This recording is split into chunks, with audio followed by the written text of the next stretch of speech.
Tuesday forecast calling for scattered showers, maybe thunderstorms in the afternoon, cooler with a daytime high around 70. Tuesday night, scattered showers and storms before midnight, overnight lows dropping to 62. Wednesday, showers, maybe a thunderstorm in the afternoon, still cool, afternoon highs around 73. By Thursday, we end up mostly sunny with a hit or miss shower or storm late day, a high of 78. From BlueRidgeLife.com, I'm forecaster Tommy Stafford. Now back to Joe Thomas in the morning.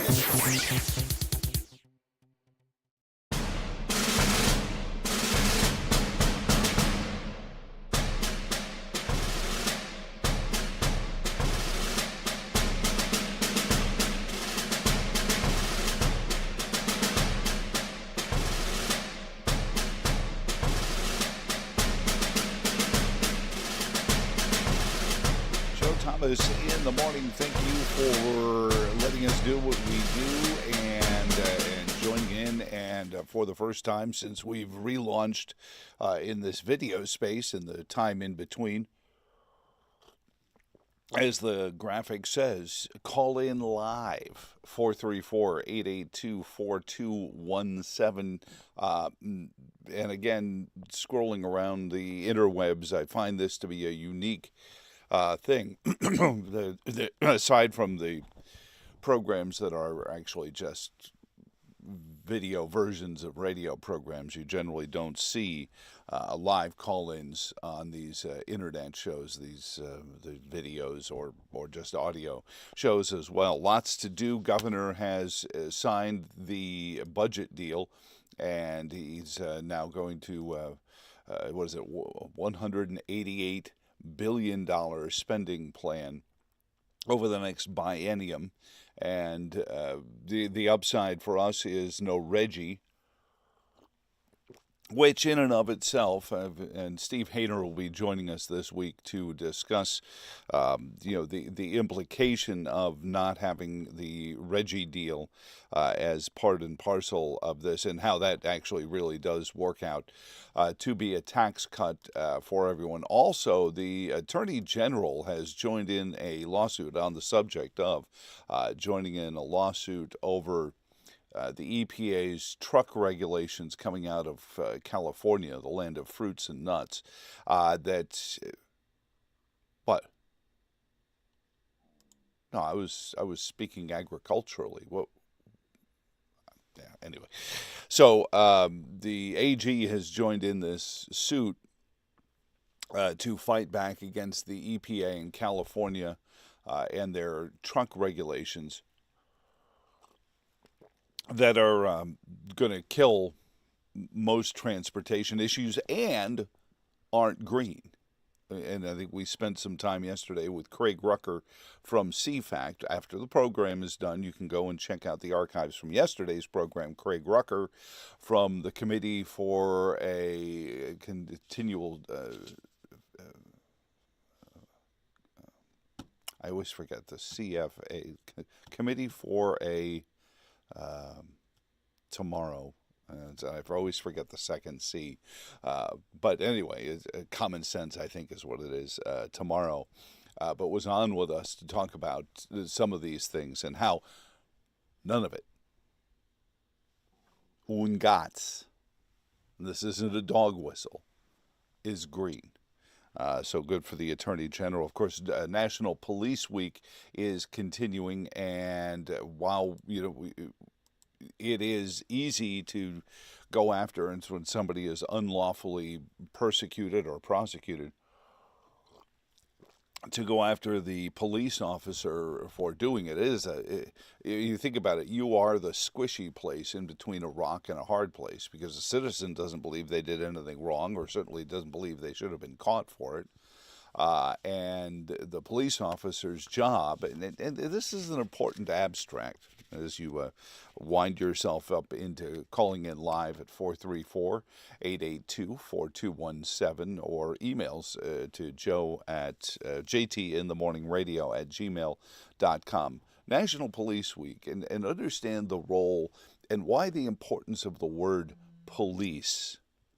Because police infers that something is going on after the fact, that you come in and you clean up. If you're a camper, if you were a Boy Scout, and I'm still calling them Boy Scouts, you know what policing your grounds means, and policing your campsite. You come in afterwards and you clean up everything, and so there that you can have yourself squared away, and then you're not leaving anything behind. You're cleaning up everything that was left behind, and that you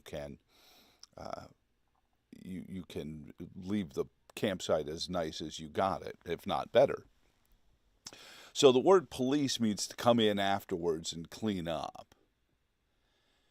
And that's what our law enforcement community, our judicial system, is tasked to do. You have to be able to come in after somebody has committed a crime against somebody's rights. And that's the accusation. The first is the call to the police saying, hey, somebody has violated my rights.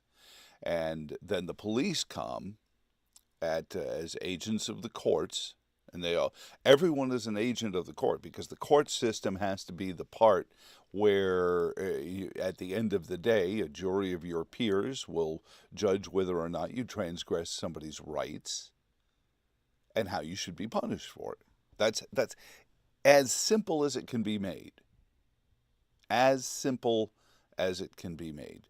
So the folks who want to play in the gray area and get a little something for themselves, they're the ones who like to obscure these by clouds.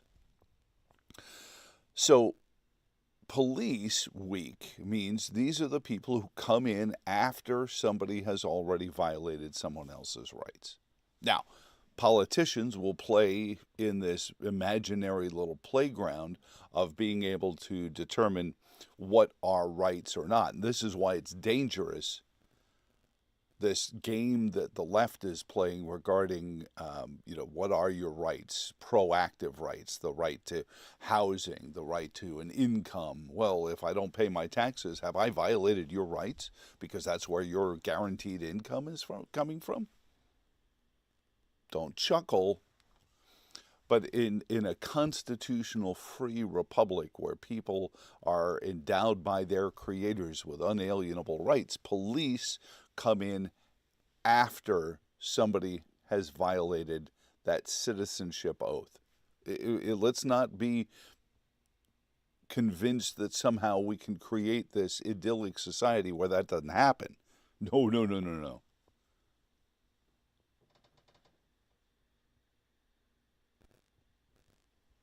You have to understand that police are not there to protect you in and outside of the abstract of, once we have successfully found the person who's violated your rights, then we will take them off the streets, and therefore you're that factor of grade safer.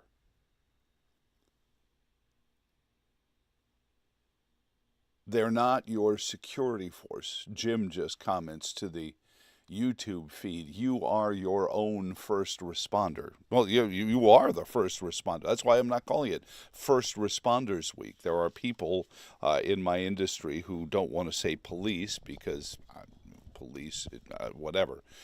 They're pandering to a culture clash.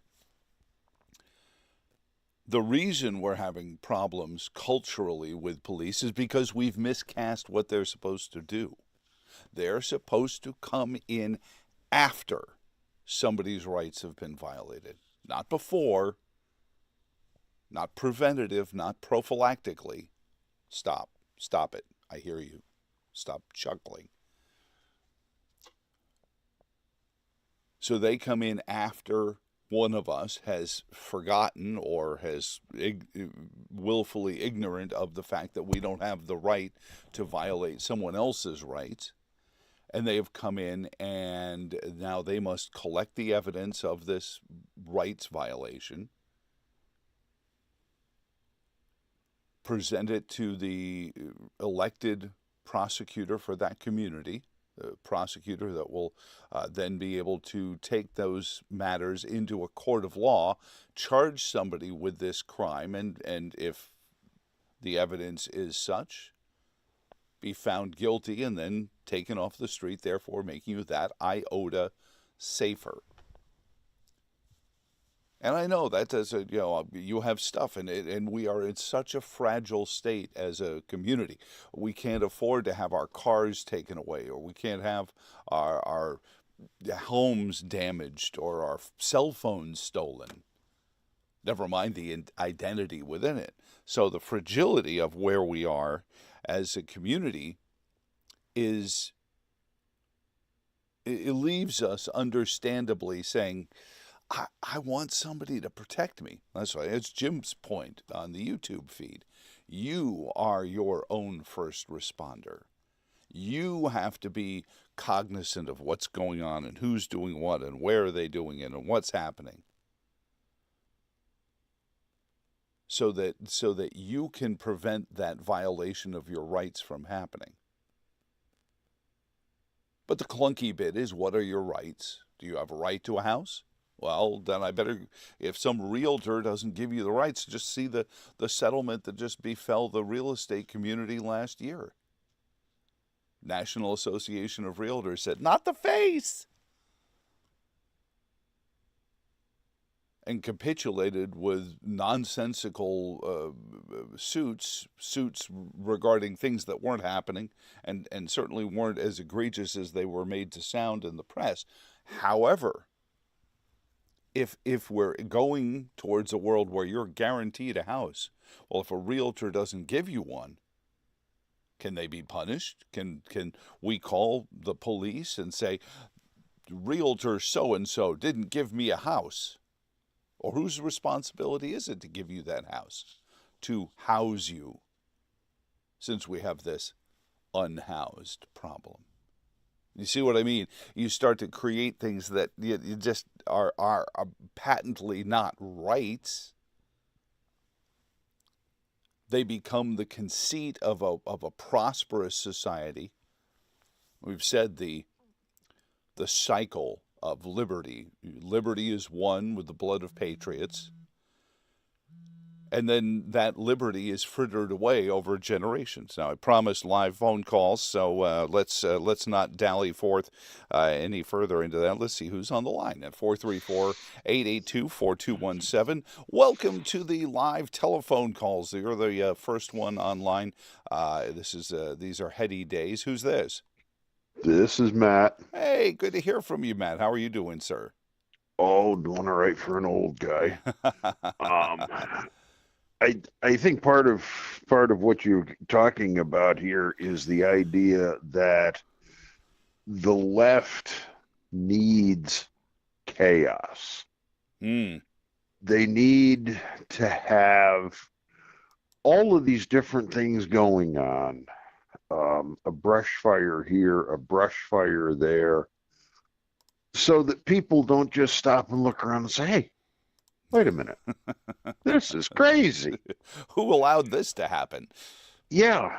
No, you're absolutely right to that. And chaos, and if you look at Saul Alinsky and Marx and all of these agitators who, as Dr. Clark has pointed out, are specifically there to concentrate power into the hands of a few. They are the, what's the phrase Lenin used, useful idiots?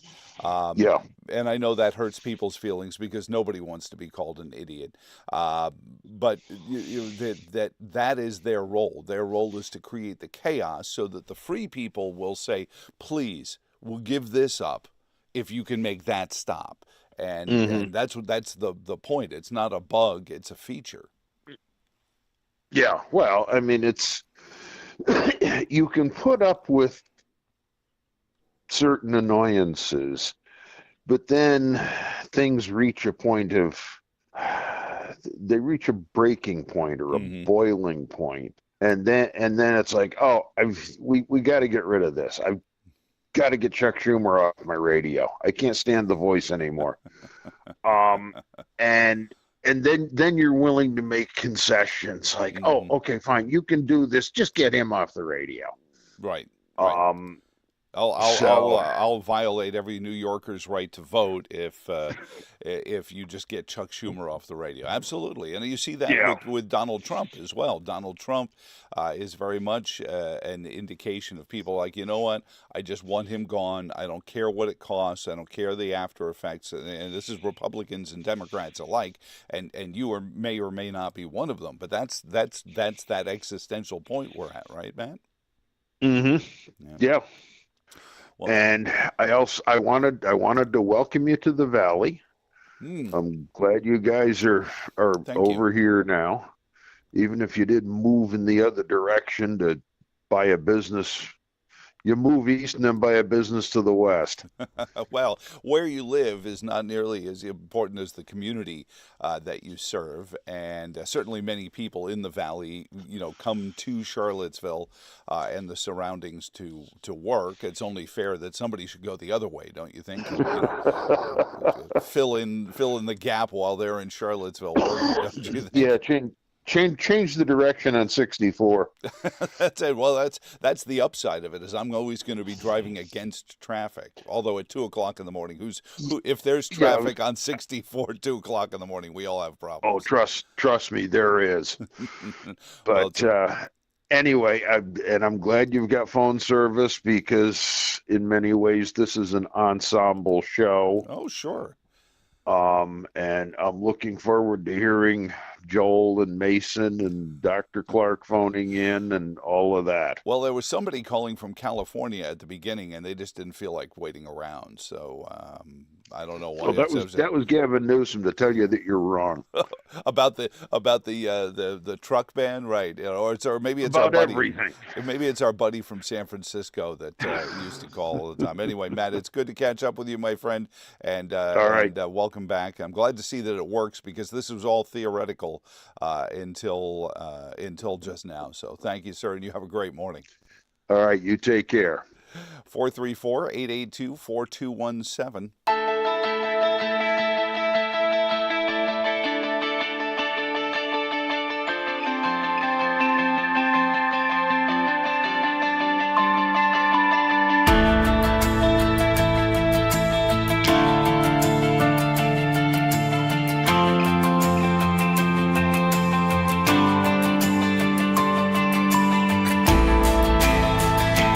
This is the Racing Wire Minute with Brian Belansky. NASCAR's in-season tourney. That's our next.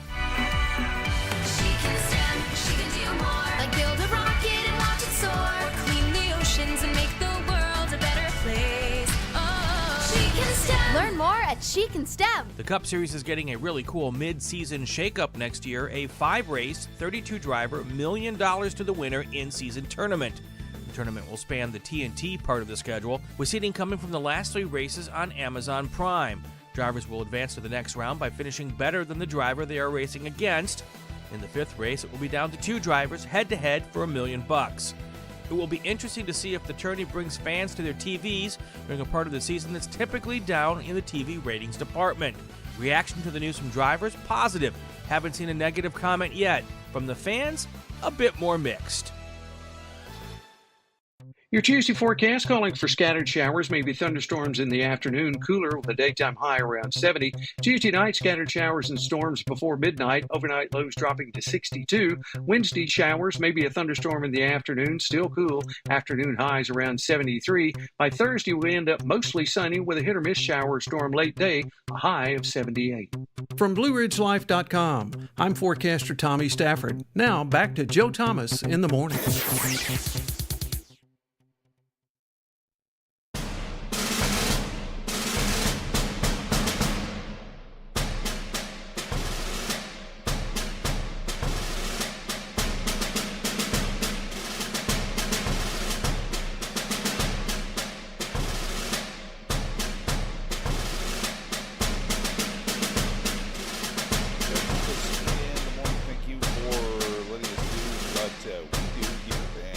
joining in, and of course, radio to come at some point, at a player to be named later. 434-882-4217 is how you do it live, to quote our friend. And for those who are wondering, Bill O'Reilly will be involved in the new venture a little bit, as of course, if you've ever heard the "Let's do it live." That's a Bill O'Reilly clip from back in the days of early edition was the one he was doing? Yeah, something like that. So I was like, never mind, I'll do it live. So to Bill, there you go. So we were talking about justice and National Police Week and the process. And one of the problems people have with the process is that it doesn't seem to go fast enough. And there's a reason for that. There's a reason it is deliberative. There is a reason that you go through, and unfortunately, unscrupulous people take that natural need to have deliberative process, and they use it for their own purposes. See the January 6th detainees at black sites ranging from Orange County, Virginia on up. These folks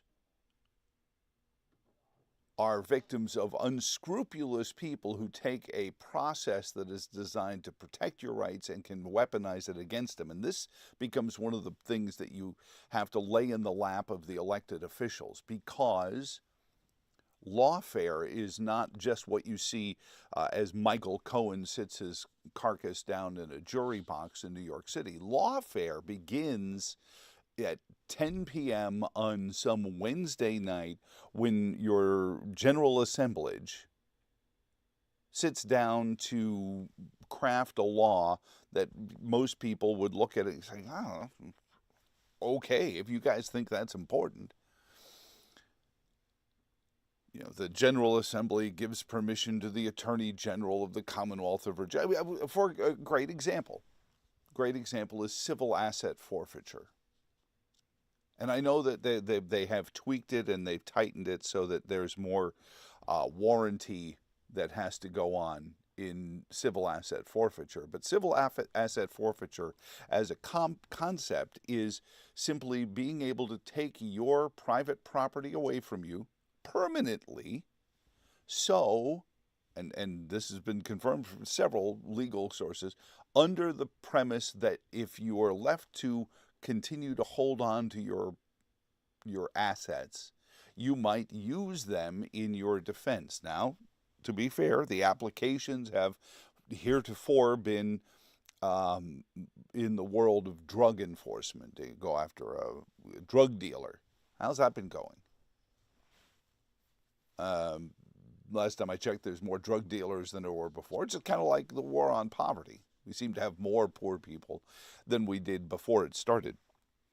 But the premise of civil asset forfeiture is if you are left to have your assets, you might sell them or pawn them and use the proceeds in your own defense. And you think about that. Just think about that conceptually. Think about that concept that the American system, currently, as it is indoctrinated right now, has a portion of its code designed to keep you from being able to mount your own defense. However many warranties are put on top of it, or requirements of law enforcement to prove this, that, them, these, that, those, or the other thing, the concept of civil asset forfeiture is based on the idea that if you have these assets, you will use them to defend yourself.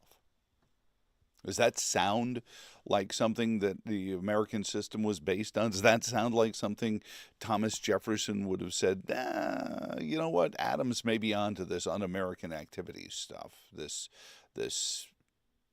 concept of sedition. That's why it is so important for us to keep a hold of the simple parts that police on Law Enforcement Week have a bad enough job to go in when somebody has had their rights violated. They come home and their house has been robbed, their wife or their husband has been assaulted, their kids have been assaulted or abducted, or any number of things that happen every hour in the Commonwealth of Virginia and beyond. That's hard in and of itself. I've talked to many where I grew up. I've told you this story before. Where I grew up, just about everybody in my neighborhood of my age wanted to be a police officer or a firefighter. They were all, every month there was another slew of taking the test people who were sitting down for the NYPD or the NYFD tests, and they would come back frustrated. I didn't score in the highest echelon. They said if I passed, but I would have to be a transit cop or a sanitation cop, or there was always some complaint. You never got to that. I think you had to be in the top 10% to be to actually pass the test and go into the New York City Police Department, transit and other levels of law enforcement for the lower scores that they got. But everyone I grew up with wanted to be in law enforcement.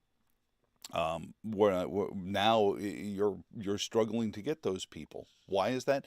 Because these are the folks with the targets on their backs, so that the politicians can stand behind their lecterns and say, I don't know why little Johnny was arrested. It must be this rogue police officer.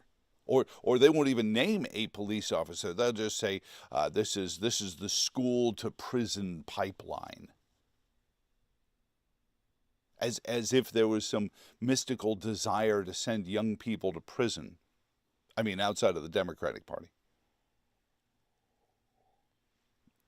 Jim adds, don't forget the guy who had his farm taken away to build a hospital for the greater good, and the hospital, I can't read the last word on this, was never built. Oh, the hospital was never built. Well, of course, this was why we needed to tweak our asset forfeiture laws as it revolves around eminent domain. Now, the phrase greater good is a populist word, Jim. The phrase that's now in our Constitution is public use. So takings can't go forward.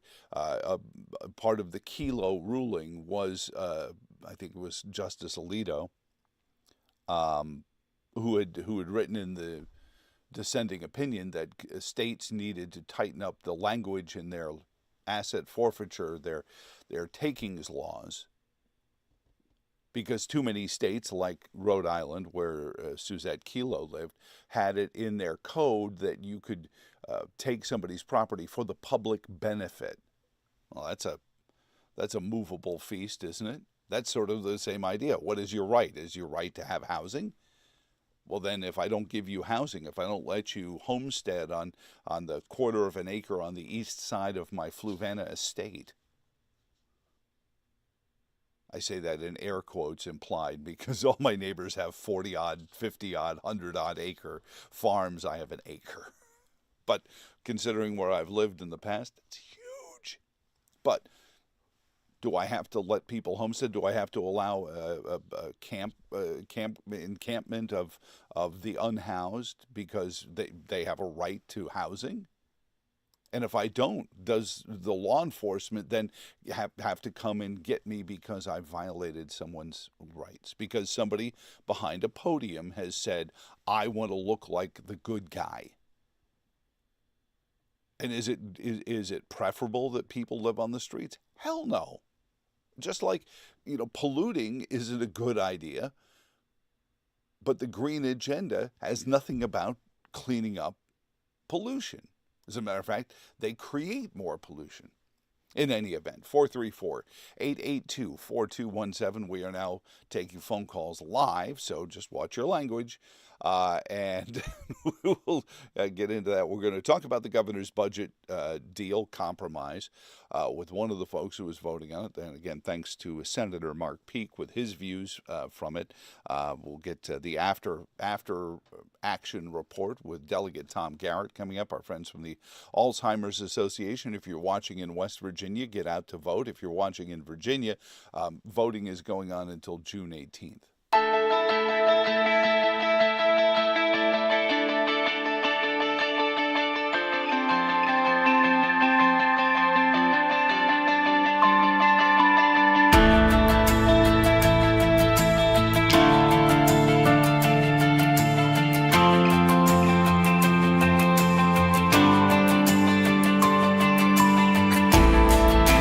Your Tuesday forecast calling for scattered showers, maybe thunderstorms in the afternoon, cooler with a daytime high around 70. Tuesday night, scattered showers and storms before midnight, overnight lows dropping to 62. Wednesday, showers, maybe a thunderstorm in the afternoon, still cool, afternoon highs around 73. By Thursday, we end up mostly sunny with a hit or miss shower or storm late day, a high of 78. From BlueRidgeLife.com, I'm forecaster Tommy Stafford. Now back to Joe Thomas in the morning.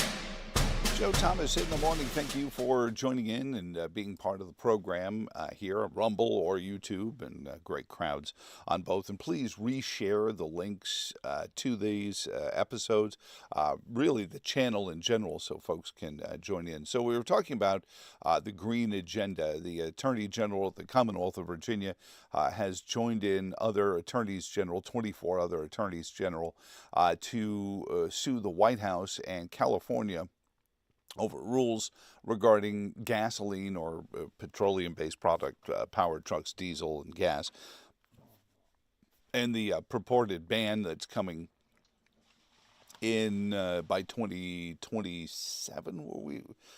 And as I said, we'll get into some of the details on this with Steve Hayner coming up later this week from the Thomas Jefferson Foundation. But as we discussed yesterday with Craig Rucker from CFACT, none of this is green. So all of this stuff, while and part of this suit is that none of this does anything to clean up the environment. Like Nebraska is leading the suit. And if there were 24 attorneys general filing an amicus brief regarding the electors used for President Trump in 2020. Oh, this would be the biggest story of the week. This would be right up there with Stormy Daniels and Michael Cohen and all the other folks who make you look at the folks on the evening police blotter and say, yeah, I'd rather have dinner with them. But be that as it may, as you can join in now live at 434-882-4217. Emails, again, still coming into jtinthemorningradio@gmail.com.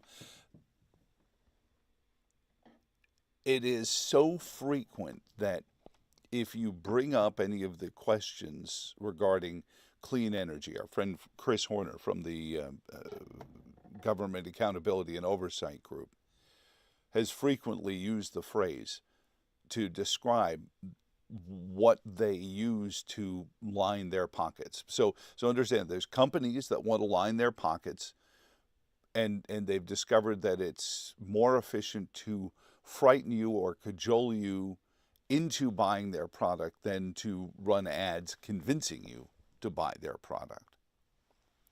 So failing to be able to convince you to buy their product, they then seek the government to force you to buy their product because they say this product will save you money. Okay, well, why is it the government's job to save me money? Why is it the government's job to say your windows aren't efficient enough? Shouldn't that be on me? It's my Dominion bill, or Central Virginia Electric Cooperative, or whoever it may be. So why is it your job to save that? And then for a little while, they tried to convince you that the grid writ large was the crisis point. That was the tipping point. Remember those good old days when it was your behavior regarding the grid that was, oh, you're going to bring the grid down, Joe. And then that was proven to be false by people, looking at the documents saying, no, the grid seems like it's. So then they said, well, okay, fine. You don't want to concern yourself over the resilience of the grid. How about we just mandate that everyone have electric cars plugged into that grid, huh? How about then, smart guy, huh? I think you're so smart then. You're like, electric cars. And if you've ever golfed, if you've ever played golf, you know what an electric car is. I mean, sure, Teslas go faster than the average golf cart, but the technology is the same.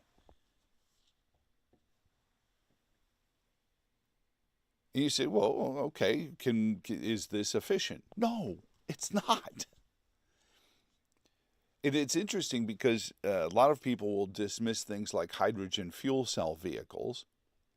They'll dispatch them offhand because it costs a lot to make a portion of hydrogen that you would use in your fuel cell.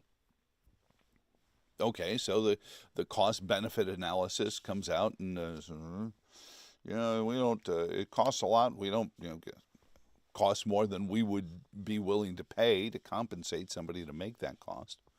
So hydrogen fuel cells struggle, even though I understand Honda and Mazda and Toyota are all working together on a V8 that runs on hydrogen. And the concept of hydrogen fuel cells is compelling because generally speaking, and I mean very generally, because some scientists will call me and say, so generally speaking, this is the decomposing organic waste material that would be used to create the hydrogen. We have problems with running out of space for landfills. So conceptually, the idea is you could turn all of our landfills into oil fields.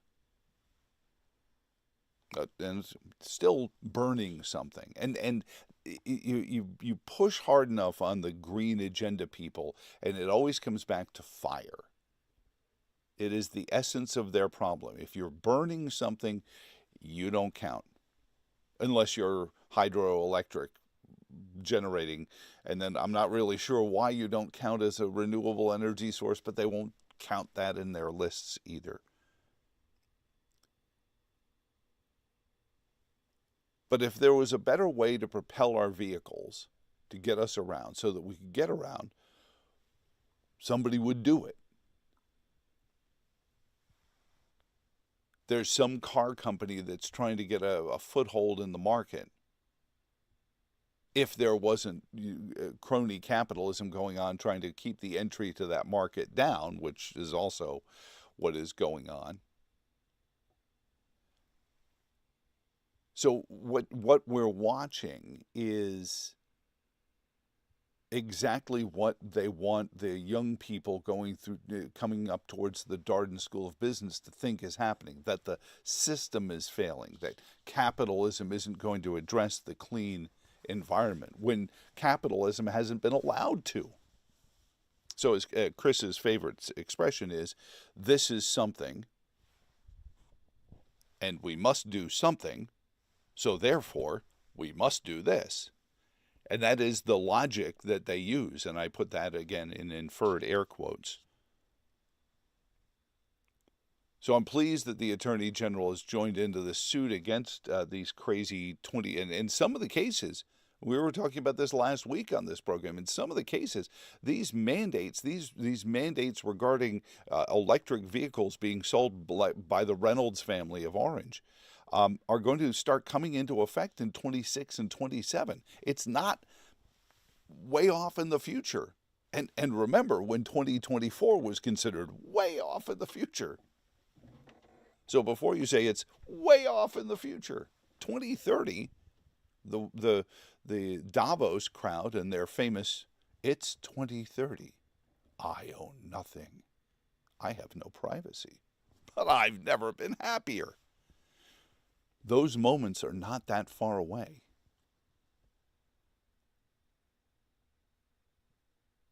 And they say it out loud. And at the end of the day, none of this stuff is green. None of this stuff. There's a reasonable scientific argument that the batteries that will have to be disposed of, and the solar panels that will have to be disposed of, and the wind turbines that will have to be disposed of, never minding the child labor being used to mine all the minerals necessary to make the batteries. Never mind the human rights violations at the hand of the government that we're funding by buying all this stuff from the Chinese Communist Party. Never mind all of that. All these folks who are against oppression but will buy anything and everything made in China because, well, I can afford it. Why? Because they have no human rights to violate. They don't view humans as the same way as we do. They're chattel. Chattel to serve a purpose. And that purpose is Chairman Xi.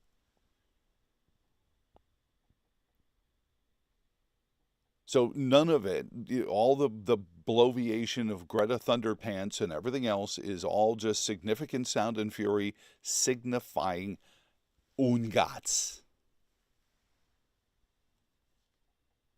So it's good that the Attorney General of the Commonwealth of Virginia has joined into this suit. I hope it's not just political theater because he wants to be seen as this guy who's doing the things for the guys and trying to, feather a gubernatorial run. But you know what? If he's feathering a gubernatorial run and he gets something done, okay. Isn't that the point? Isn't that the point of what we do? Is that, you want to elect a governor that is going to stand up for your individual rights and your right to own a vehicle? I mean, and never minding how expensive vehicles have become. I bought a 20-year-old Jeep, mainly because it has one of those engines. Back when automobiles came with those kind of engines that you wanted because they were just going to keep going. Yeah, it's the 4-liter 6. But I bought this Jeep not because I wanted a 20-year-old vehicle, but I wanted this engine. And she runs great. It still costs several $1,000s for a 20-year-old vehicle.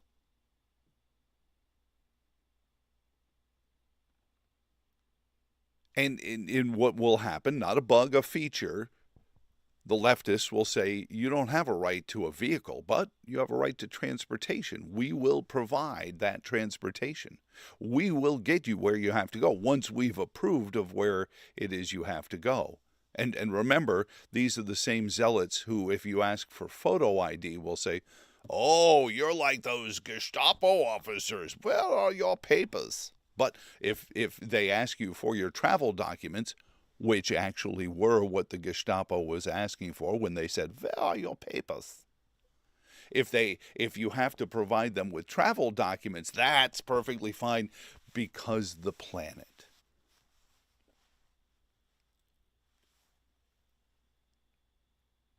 What did Craig Rucker? Craig Rucker turned a phrase yesterday during the program, and again, I keep referring to it. It was a great spot. Craig Rucker from CFACT. And he called it a watermelon agenda. Green on the outside, red on the inside. And that struck me. I said, I love that phrase. I'm going to keep that phrase. I'm going to use that whenever possible, just like Chris Horner's. And I'll attribute it. When I use it, I'll say, oh, remember when Craig Rucker from CFACT said it's a watermelon agenda? Green on the outside, red on the inside. That's what it is. It's about the control and and the use of people in the Chinese Communist Party and their economic plan, their economic world is exactly indicative of what you're seeing. You must do what the government tells you to do, and we'll give you a place to stay. And tell me your feed on Facebook has been seeing this a lot lately. These stories of people who love living in these 200 square foot little. I can only compare them to the cabin of a sailboat. Oh, but they love it because they're conditioning you to think, well, do I need 2,000 square feet? Do I need a basement? Do I need an acre? Do I need all that? Because the key to any totalitarian takeover that isn't going to involve bloodshed requires the complacency of those who are free to give that up.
Tuesday forecast calling for scattered showers, maybe thunderstorms in the afternoon, cooler with a daytime high around 70. Tuesday night, scattered showers and storms before midnight, overnight lows dropping to 62. Wednesday, showers, maybe a thunderstorm in the afternoon, still cool, afternoon highs around 73. By Thursday, we end up mostly sunny with a hit or miss shower or storm late day, a high of 78.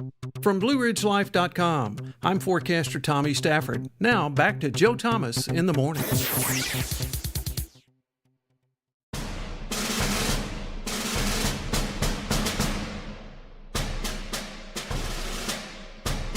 Joe Thomas in the morning. Thank you for joining in with us. We're going to get into the budget deal. Greg writes in from points to the east in the land of Gooch. They're building a fifth house near us in the permit, and the permit reads 4,000 square feet and a price tag of $500,000. Well, and then of course there's a housing crisis there. Jim is on the line with us. Good morning, Jim. What's going on, my friend? Well, I wanted to talk to you exactly what you were talking about. These people think they are the arbiter of our needs. Mm-hmm. Okay, and they've convinced. Like you were talking about, they've convinced, do I really need all this stuff? And they do the same thing in gun control. You don't need an AR-15. Hey, guess what? I decide what I need. Mm-hmm. You don't decide what I need for me. But that's where the politicians are going. Yeah, no, without question, it is the control and capture, and that's the whole Davos idea of it's 2030 and you have no freedom, or you own nothing and you have no privacy, but you've never been happier. And the conceit is that they can take care of all of the things that will make you happy. And that's where it always falls apart, because Lennon sold the same Summer of Love, Haight-Ashbury nonsense to the Muscovites, and it didn't work out, because by the time Stalin came along, he had to start telling people, you better get to work, or I'm sending you or your grandmother to a gulag somewhere. This was what the 5-year plans were all about, because by the time Stalin comes along, the Russian economy is derelict, because people don't, I mean, I don't have to. I mean, I'm going to be taken care of. What do I have to do? I don't have to strive. I don't have to. So Stalin started saying, no, you're going to go to this factory, and you will like it, or your wife goes to prison. And that's how the Soviet Union really changed from this idyllic Marxian idea of it's all going to be wonderful and we're all going to have strawberries and cream, to totalitarianism, and your family's going off to a gulag. And this green agenda is kind of doing the same thing. Yep. Oh, you're gonna and this plan for 15-minute cities. Mm-hmm. Oh yeah. Yeah. But only if you get approved for a job within that 15-minute city. So that goes to the arbitrage of, you fill out the form. If we approve of where you're going, we will give you transportation there. You don't need to own your own vehicle. And if you approve for the law enforcement to watch out for your stuff, we'll make sure it's available for you. Anyway, let me jump to the guest line here, Jim. I appreciate it, sir, and thank you for participating as we return to the live phone call area. Real quick, I'm watching you on my YouTube app on my TV. Your face is 57 inches wide. That's just disquieting in so many ways. But, thank you, sir. You have a good morning. Bye. Let me switch gears on that. So that maybe instead of 57 inches wide on my face, we can add a second face to that too. Add to the portrayal. He is Delegate Tom Garrett from the Virginia House of Delegates to join us to talk a little bit about the budget deal that just transpired. Tom, thank you, sir, for joining us. Let me make sure I can hear you here. And how are you doing this morning, sir?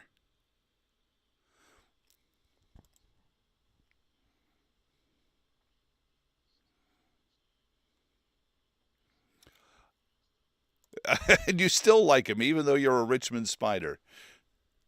Oh, sorry. So, take us through this one-day love affair, because, truth be told, full disclosure, I was texting with Tom around lunchtime, and nothing had happened yet.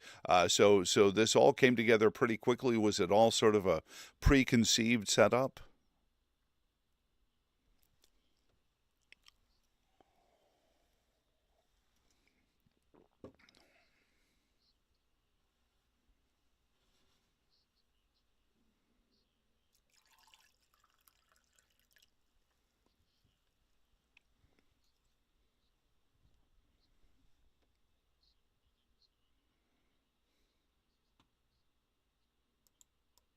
But allegedly there were many working hard to give us this agreement in the interim. So yeah, it was one vote. We confirmed some judges who drift ever more rapidly to the left with the composition of the House and Senate, and then we voted on this budget.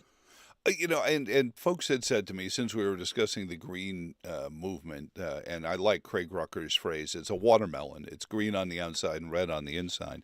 But I think one of the things that people are going to take away from this compromise is that we managed to stay out of the regional greenhouse gas initiative. I guess the point being there for now. Well, yeah, I mean, you had Northern Virginia delegation members, and I don't know how much time we have this morning, but I can sort of break all of that down. 7:15 or so. Well, you had people from Nova saying we're going to vote for this budget because it's otherwise good, but we got to get back into the regional greenhouse gas initiative. RGGI is what they call it, ASAP. So that's, at best,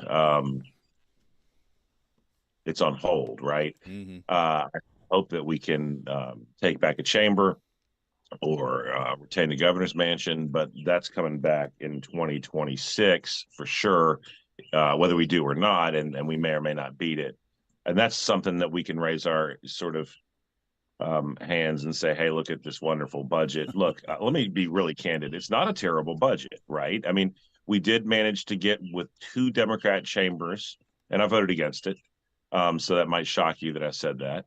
We did manage to get a budget that ostensibly has no tax increases in it through. I would argue that, in fact, there are tax increases, and the reason is that as your dollar buys less, they're taking a greater percentage of your purchasing power, ergo tax increase. Mm-hmm. But there are no systemic tax increases in there, and that's one reason that the governor, I think, was willing to make the agreement. And the other is obviously getting us out of the regional greenhouse gas initiative, which is definitively a tax in and of itself on all the energy you consume, right? But the point that I'm making, and I don't want to get too deep into the weeds, is if you make the same amount of money, but your money buys less, then you've lost money, or you've certainly lost purchasing power.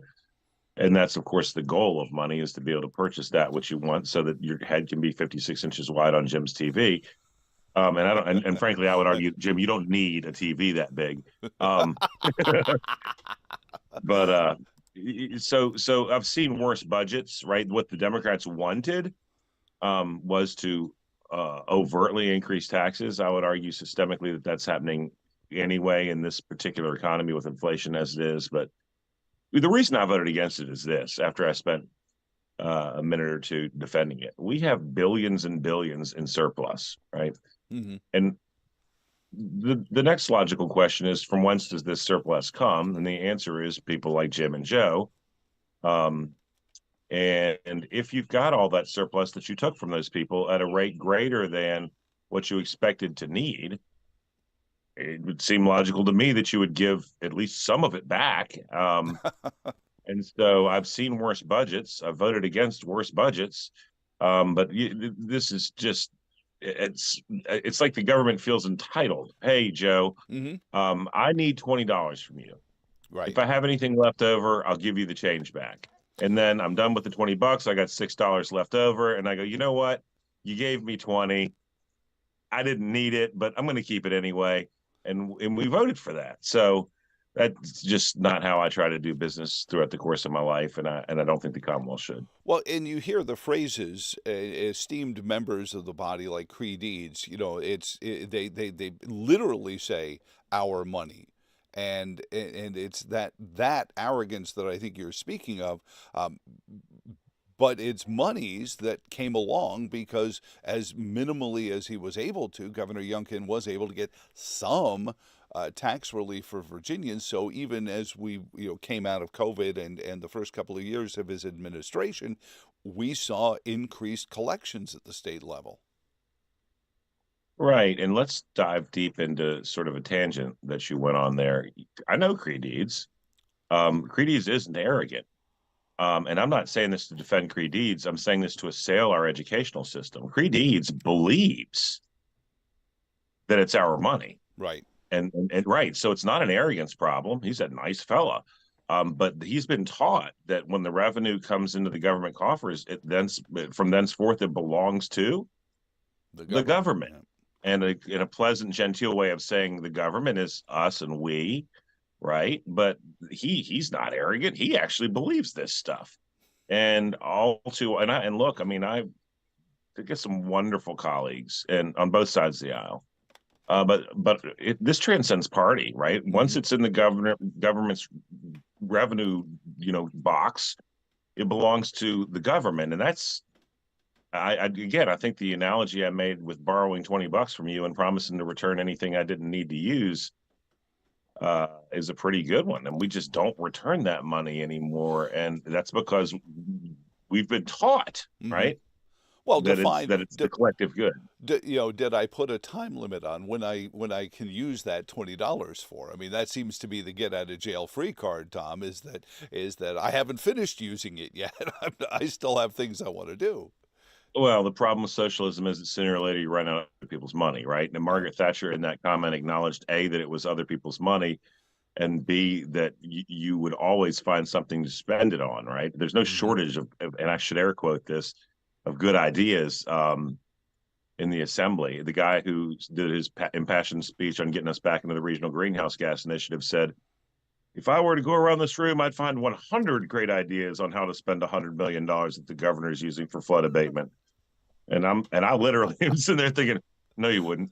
Not on my chair. I mean, my idea would be to give, it's $12 per taxpayer or $12 per citizen back to the citizenry. But anyway, well, the problem is what is in our belief in our core structure. It's not arrogance. It's an entitlement that the state knows better and they'll be better stewards, and that they can better care for you than you can. I want to hang on for 2 seconds here and rejoin on that thought, because I think that's an overarching thing, whether it be the Regional Greenhouse Gas Initiative or K-12 education. Can you hang on with us a little bit, Tom?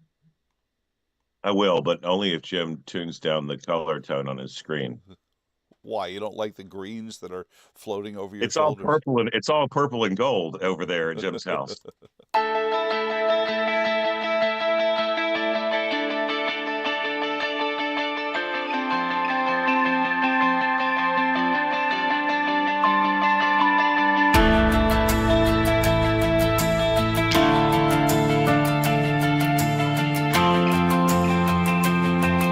Your Tuesday forecast calling for scattered showers, maybe thunderstorms in the afternoon, cooler with a daytime high around 70. Tuesday night, scattered showers and storms before midnight, overnight lows dropping to 62. Wednesday, showers, maybe a thunderstorm in the afternoon, still cool, afternoon highs around 73. By Thursday, we end up mostly sunny with a hit or miss shower or storm late day, a high of 78.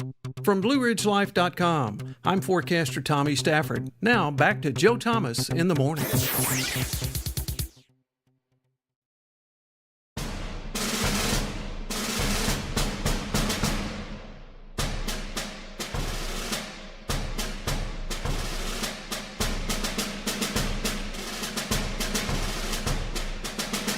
Joe Thomas in the morning, and visiting as we go over the Virginia General Assembly and their budget deal that came down yesterday with Virginia Delegate Tom Garrett, the 56th district, which, as you can tell, is relatively rural. There, Tom, I appreciate you taking some time out and talking about the budget deal. Of course, if you're joining us in progress, Governor signed it like minutes after it passed, it seemed. I mean, it's almost like they were ready for it, Tom, and they were all set and ready to go. And I know that you said in an impassioned speech, I think a week and a half ago at the Republican Party State Central Committee meeting about needing to work, better with one another, and I'm paraphrasing probably fairly poorly here, but the idea that we can't just view each other as mortal enemies seemed to be the subtext of it. And there was Louise Lucas sitting right next to Governor Youngkin. I think photographically, they've been placing her very close to the governor for quite a bit. But isn't giving in on our money versus their money, and quote meeting them in the middle, indicative of their view, which is scorched earth, which is we're going to demand everything and we're going to hold out for everything, and if you don't give us at least half of everything, you're getting nothing of anything you wanted? Yeah. Sort of. So Louise Lucas has earned that. You can expound on that. Louise Lucas has earned that spot. You know me, I'm Tangent Tom. I'll get off on a tangent. She really is an impressive woman, and she's the chief budget negotiator for the Senate. Like, she's worked her way up from a shift leader at the Newport News Naval Shipyard. It is an American success story. She's incredibly capable. And in any other reality, she would be a Republican. But she didn't. That may be the news story of the cycle. Can we get that out to Cardinals News? She's Horatio Alger. And it's built on merit. I mean, again, she was a shift leader in the union shop at the Newport News Naval Shipyard, and now she's doing the Senate negotiations on the Virginia budget. But again, it's what she was taught that got her there. With that, and so I've had an interesting relationship with Louise Lucas for over a decade now, and I like her. I do. But I do think that we are good foils for one another. Although I'm probably well beneath the level to warrant that comparison these days. But yes, what baffles me is how darn collegial the left will be while standing at the same podium as you, and then leave the podium and say what a horrible person you are who wants to kill babies and kick grandma off a cliff. And it's without fail. And it would be frustrating for me if I were in the position of the governor to deal with that, because they will come to the press conference and nod and smile and slap you on the back, and then literally go tweet that you're a Nazi. So, well, that's what I mean is the culturally and maybe and as much as you love tangents, I love abstracts. Isn't this indicative of a government, even at the Virginia level or the Buckingham County or Albemarle County levels, that have grown too powerful at our own request? I'm not going to say we didn't, elect the people to do these things for our kids, for our parents, for our single moms, whatever. And each time the best intentions add another arrow to the quiver of a government that is so powerful now that whoever has that one seat majority can just shuffle $188 billion towards the direction they want. Right, but Dr. Clark would tell you that it wasn't with the best of intentions. It was with deception, right? That the goal is never what they say the goal is. That generally speaking, it's the accumulation of wealth and power and control. And I think he's onto something. The problem is that you've got a certain number of people who espouse the tenets of this, who I think generally don't realize what they're doing. You got on this earlier in the show. Yes, I was listening before I was a guest. What do you want? With the Green New Deal and the Green Agenda, you don't have to look, man. I'm a graduate of Louisa County High School, and went to the University of Richmond, not JMU, so I ain't that smart. And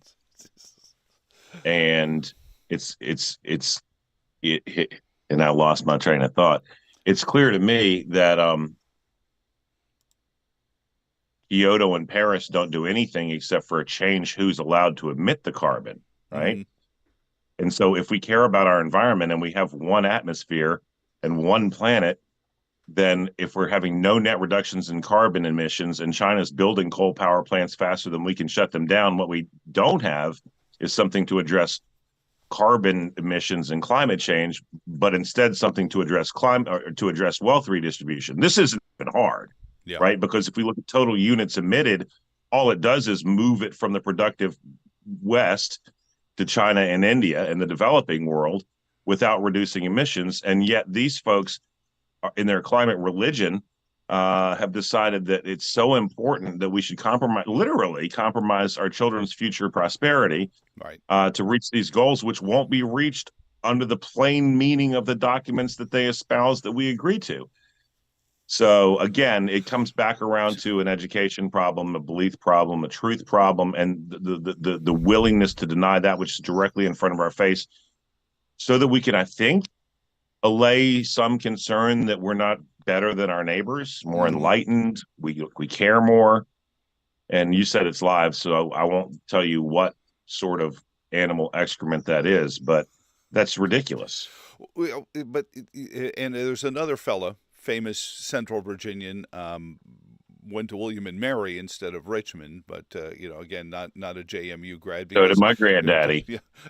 JMU didn't exist because JM was still running around when this other Central Virginian wrote famously that it's understandable that we will shrug and figure out a way to live within the abuses as long as the abuses are tolerable, paraphrasing.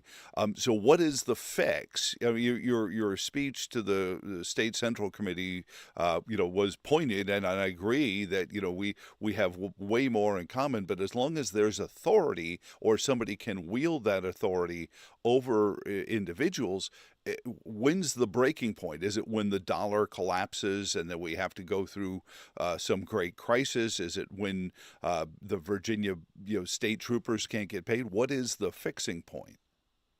Yeah, I don't know, and you don't know, and we don't know, and but I will tell you this, and I'm going to break my arm, pat myself on the back for a moment here. scour the internet for a Democrat saying things as nice about a Republican as I just said about Louise Lucas, because it's going to take forever to find. Yeah. I genuinely try to find ways to like people. But what I also see in the rhetoric of the day is people who are almost frothing for some sort of calamitous uprising, right? January 6th is a joke. It's a sham.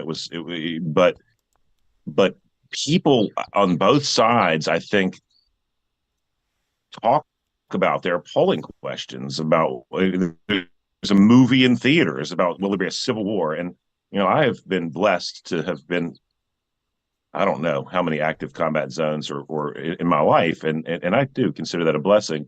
And we want no part of that. So my boiling point is the highest you can imagine, because I just have seen how bad it can be.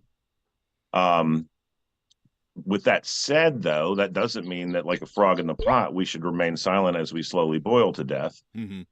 So I don't know what that breaking point is. And I know that there are people who hope to push extremists, particularly on the right, to the point where they do something ridiculous so they can say, look, see what they did? They're horrible. And then take away more of our freedoms. And then take away more of our freedoms. Mm-hmm. And at the risk of repeating myself, and then take away more of our freedoms. So I think it's our job to try to treat people like we'd want to be treated, even when they're wrong.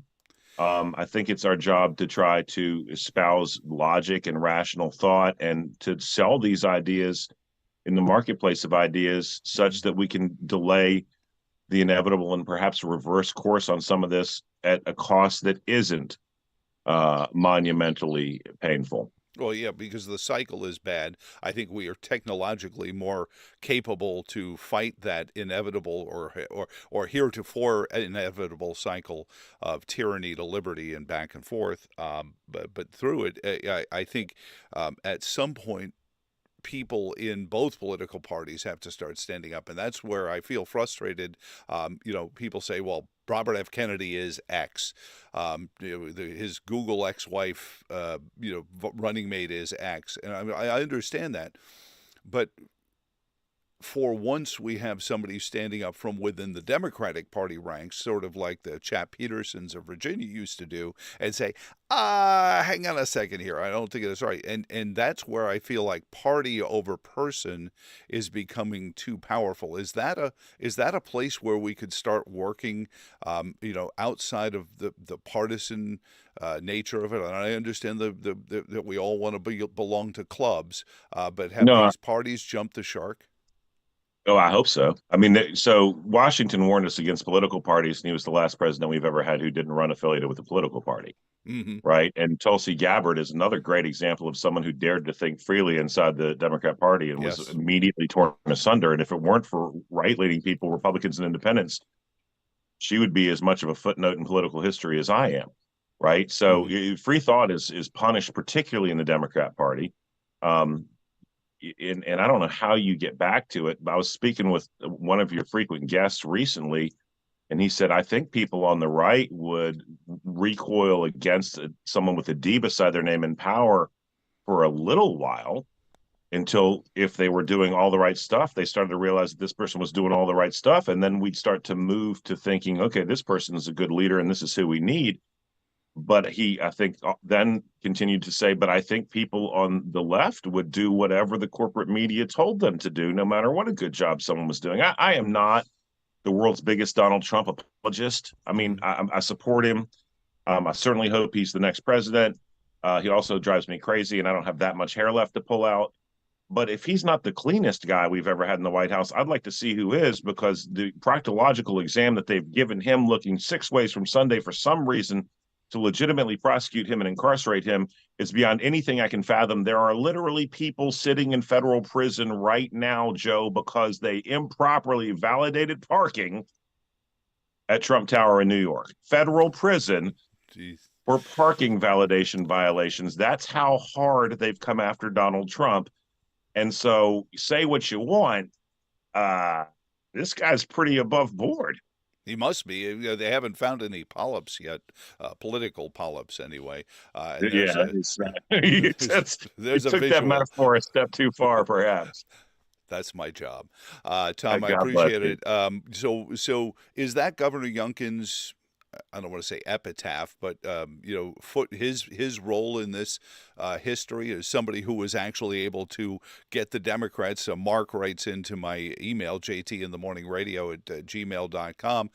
If the Democrats were that easy to give up on the regional greenhouse gas initiative this time around, they must not believe in it that heartily. Maybe that's the case. Maybe it is something that they can shrug and do without till next time, till Governor Spanberger per se takes her seat behind the big desk. But is Governor Youngkin's example here? Hey, look, I got them to give up on Reggie, and we just didn't, and on tax increases.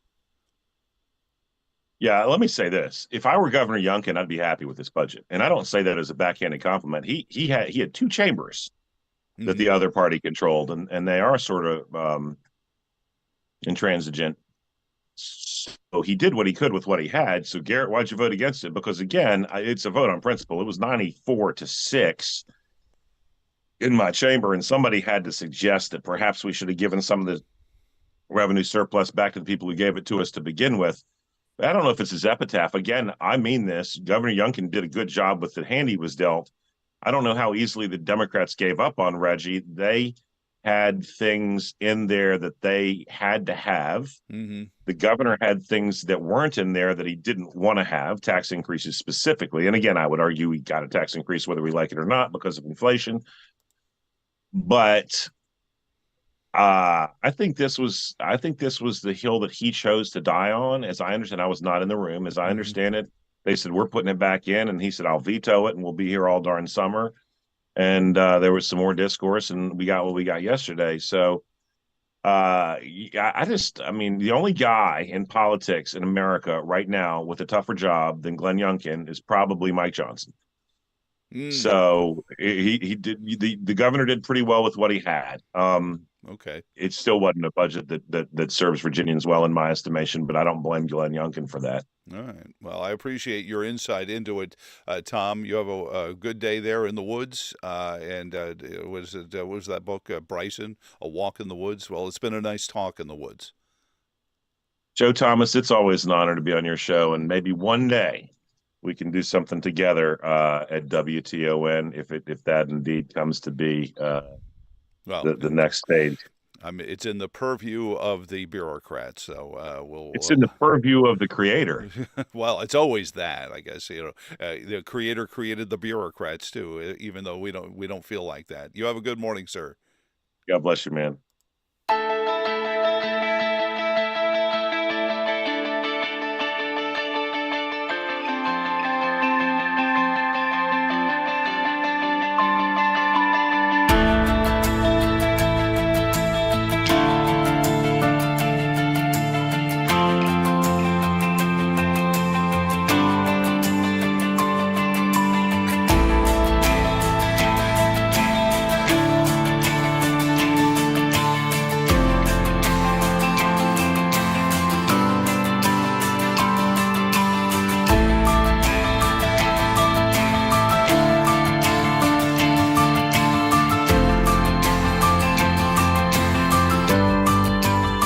Your Tuesday forecast calling for scattered showers, maybe thunderstorms in the afternoon, cooler with a daytime high around 70. Tuesday night, scattered showers and storms before midnight, overnight lows dropping to 62. Wednesday, showers, maybe a thunderstorm in the afternoon, still cool, afternoon highs around 73. By Thursday, we end up mostly sunny with a hit or miss shower or storm late day, a high of 78. From BlueRidgeLife.com, I'm forecaster Tommy Stafford. Now back to Joe Thomas in the morning.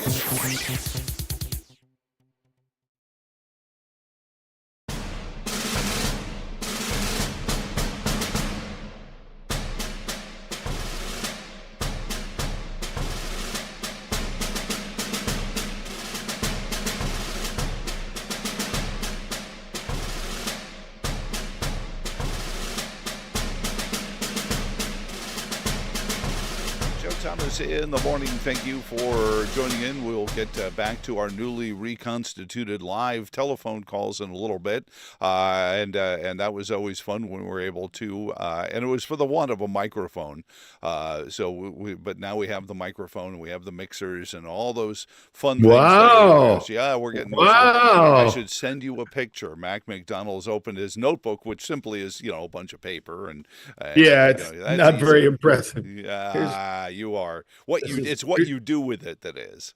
Years ago, I'll show you this. Years ago, I got the Sopranos notebook, and so it came from the Sopranos TV show. I don't know where I got it. Somebody sent it to me, and so there you go. Nice. See? Little show and tell, the Sopranos. Okay. All right. Celtics survived. Dallas Mavericks missed 9 free throws and lose by 4. OKC goes 23 of 24 from the line. The Mavericks go 12 of 23. Cleveland is without Donovan Mitchell. Calf strain, lost game 4 last night, 109-102. Jason Tatum at 33. Boston now leads 3-1 in the East semifinal. Jaylen Brown had 27, and the Celtics can move on now to the conference finals with a dub on Wednesday night. Now, Oklahoma City tied the series with Dallas, picking up a road win, 196. The Mavs led by 14 in the third. Shai Gilgeous-Alexander posted 34, 10 in the fourth. Luka averaged by his standards, 18 points, 12 boards, 10 assists, but he missed a tying free throw with 10 seconds to go. All right. Toronto escaped Baltimore in 10, 3-2 the final. Dalton Varsho homered and robbed the O's of a dinger in the fourth. And drove in the go-ahead run. Wow. It was pretty good night for the former Diamondback. Couple of plays right here.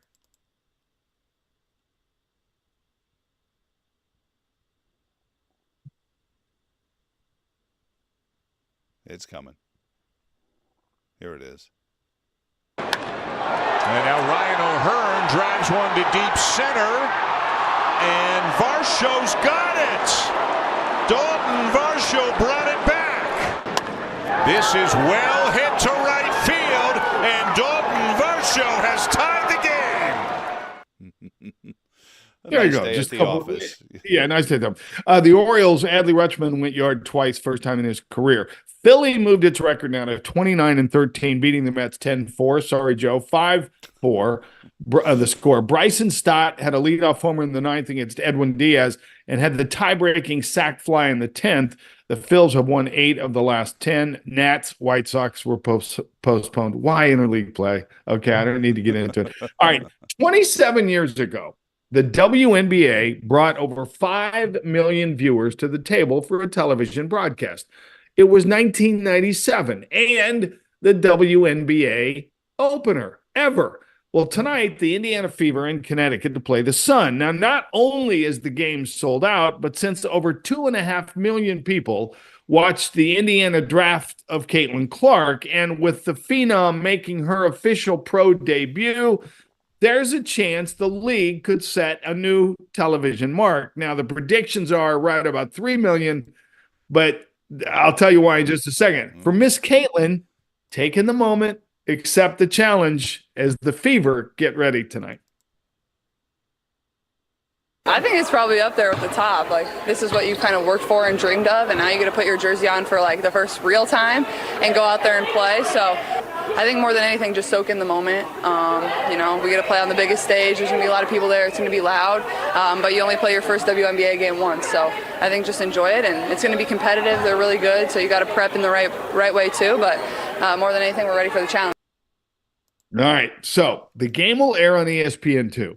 Beyond that, Disney is using Clark's debut to test out new offerings. The Fever-Sun matchup tonight will stream on ESPN Plus, and the first live sporting event available on Disney Plus as well. Barbie, Caitlin, depend. That makes for easier access, but potentially lower viewership numbers on the cable network. But it's all the Disney family anyway, so we'll see. What's going on now. Well, and they've gone away from animation anyway. Because I was going to say there was a day where they would have gotten their arts guys to draw up a depiction. Brittany Griner as the evil stepsister, and going after Brittany, and that one is consumed. I can't open an app right now on my phone without getting some story about messages being sent between Brittany Griner and Caitlin Clark. I'm like, oh, why don't we just ask the Russian judge to watch over this one? Yeah, Brittany fractured a toe on her left foot, and so she's out indefinitely too, by the way. So, and I got to admit, I don't think I've ever done two WNBA stories in the same 5-minute block. So I don't think that's groundbreaking.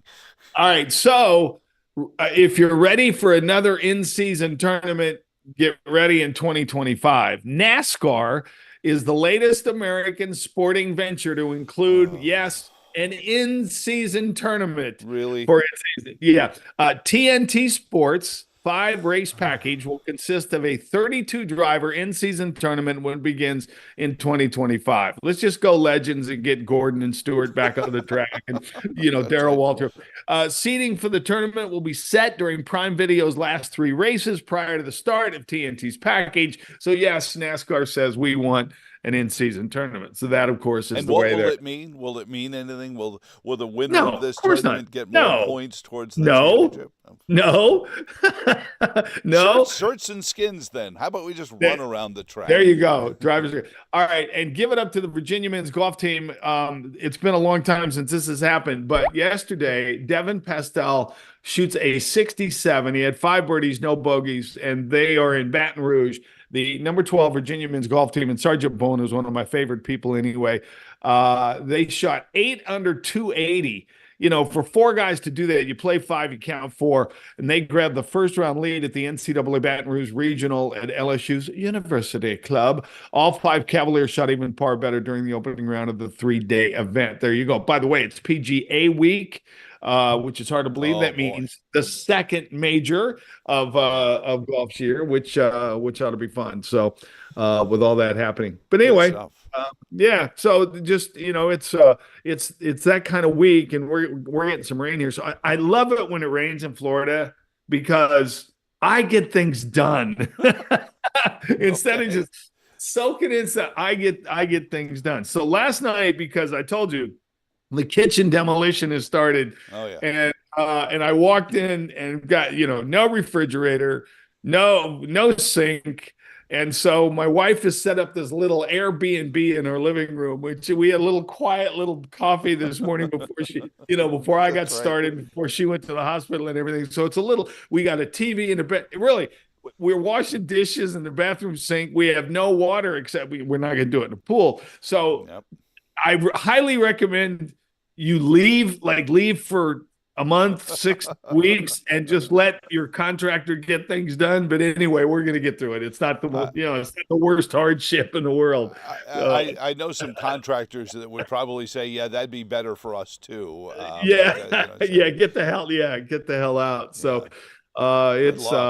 it's gonna be fun. Yeah, good luck. We got paper. He built poles, so the dust and everything. We got clear paper all over everything. Our cat's freaking it, So, but anyway, it's all good. Well, hopefully the kitchen is worth it at the other end of the spectrum. I appreciate it. Oh, it is making wife very, very happy. That's right. Very happy wife. That's a good life. All right, JoJo, have a good Tuesday, brother. Absolutely. Thank you very much, Mac. 434-882-4217 is the phone number, and that is live now, so you can join us over the phone with a comment on anything. Tom Garrett's visit with us. We've got our friends from the Alzheimer's Association coming up, and of course the phone number is buttressed by the email jtinthemorningradio@gmail.com. This one, people love the country. We'd have probably groused about a Democrat in the White House for a bit,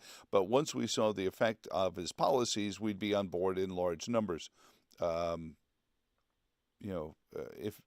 This is the question. If Donald Trump had, I missed the beginning. I apologize.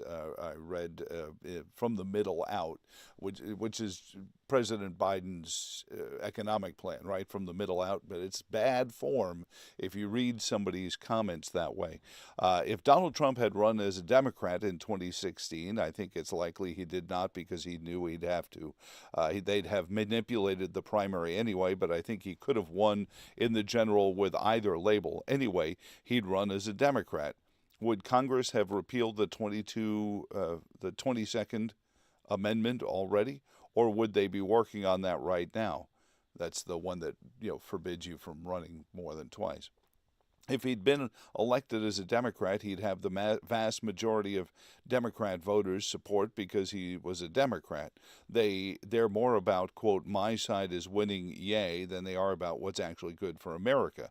People that love the country, we'd have probably groused about, this is where I jumped in before, we'd have probably groused about a Democrat in the White House for a bit, but once we saw the effect of his policies, we'd be on board in large numbers. See, here's where I think the logic comes apart. Would they still have been his policies?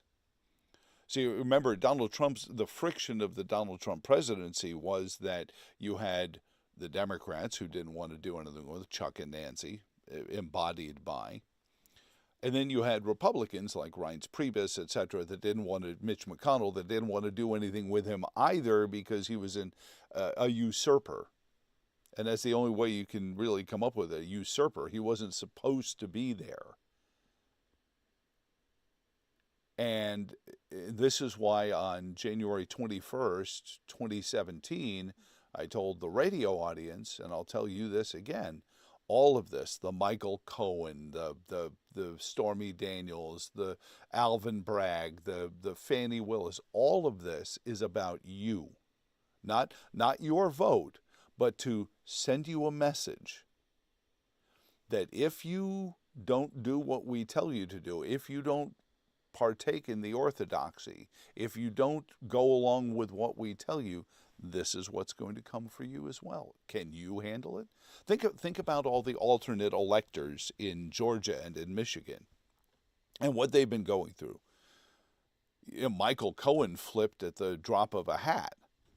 I mean, it didn't take Michael Cohen hardly any time to flip on Donald Trump, supposedly. And come here. I'm going to tell you this, and then we're going to get a break. I'm not still letting go of the idea that there's more going on here between Michael Cohen and Donald Trump and what's going on. But then again, how far would you take the role of fixer?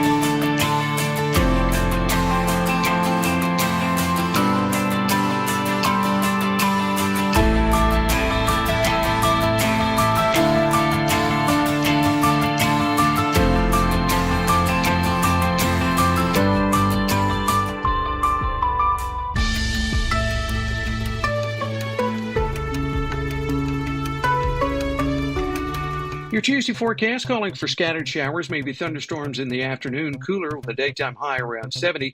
Tuesday night, scattered showers and storms before midnight, overnight lows dropping to 62. Wednesday, showers, maybe a thunderstorm in the afternoon, still cool, afternoon highs around 73. By Thursday, we end up mostly sunny with a hit or miss shower or storm late day, a high of 78.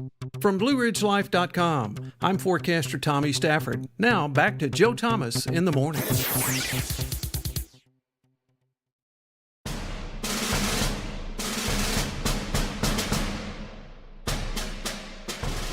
Joe Thomas in the morning on this Tuesday. The return to live telephone calls is always exciting because and honestly, you may live in this world more than I do, the internet and the podcast and all this stuff and live streaming stuff.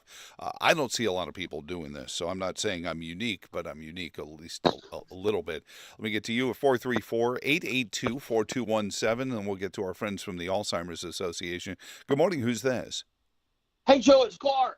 Hey, Clark, how are you, sir? I'm doing great. I am so glad you were taking live calls, Joe. And you know why? Because you have something to say. Well, because we can make my points much better than I can make my points. And if I have to monologue, I sometimes wonder if I'm getting my point across as well as it happens when you and I dialogue. So what is your point? Let's see if that plays out. Well, okay, let's Delegate Garrett's call. That was great, and I really liked his analogy with the $20. Okay. Where the government takes, or the local government takes 20, the state government takes 20, uses 14. They promise to give the 6 back, but now we'll keep it. Mm-hmm. We can take that a step further, Joe. The federal government needs money. So they print money. Mm-hmm. And then the money they printed, they put into circulation so we can use it. Right. But they just put it out there so we can use it. It's their money in their minds. They printed it. It's their money. Full faith and credit. They'll take much of it back anytime they want. Now, the state and local governments, they view themselves as the little brothers of the big brother. Unfortunately. Yes, and if they got $6 left over, it's my big brother's money. I ain't giving it back to these people. Yeah. So that's where that is. Now, we touched on Donald Trump and how clean he must be because of the exam he's had. All right, let's look at that for just a second, Joe. Henry Swellar has been arrested and charged. The Texas and that congressman. Happened, he was raided in 2022, just a few weeks after he spoke out against Biden border policy. Bob Menendez. When did Bob Menendez get charged, Joe? About 72 hours after he spoke out publicly against Obama policy.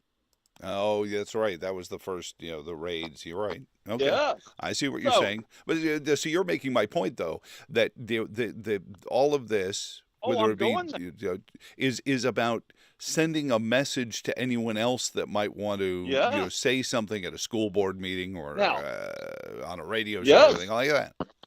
If they have something, they will use it. And guess what, Joe? If they don't have something, they will make it up. Mike Flynn, did they or did they not rewrite the 302s after the interview? Yes, they did. There was nothing incriminating in the original 302s. Tear those up and go write me some new ones where he's incriminated. Donald Trump.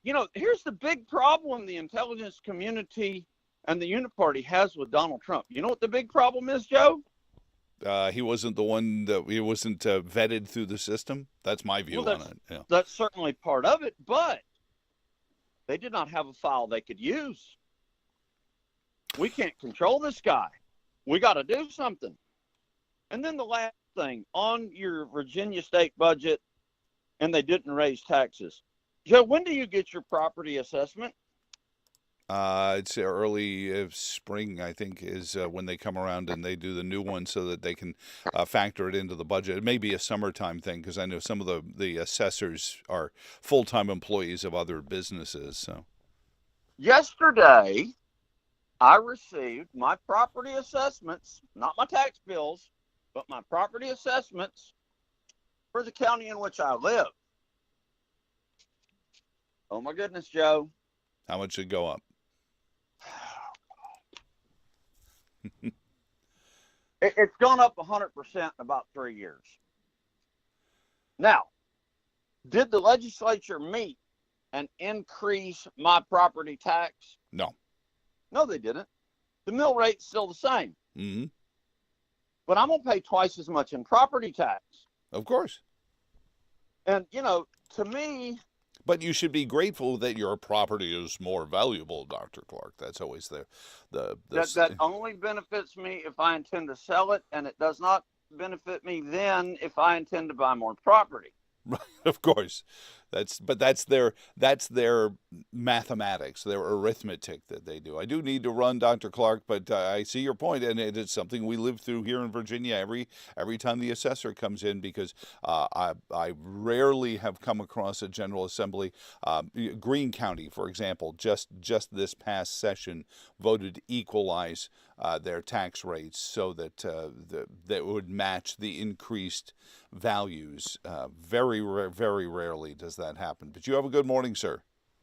Joe, you take care, and it's great to talk to you live. There you go. That's the way to do it. 434-882-4217 is the phone number for the live phone conversations. Now, as I mentioned, joining us from the Alzheimer's Association of Central and Western Virginia, getting ready for a big pickleball weekend there. She is Emily Rosenberger. Good morning, Emily. How are you doing this morning?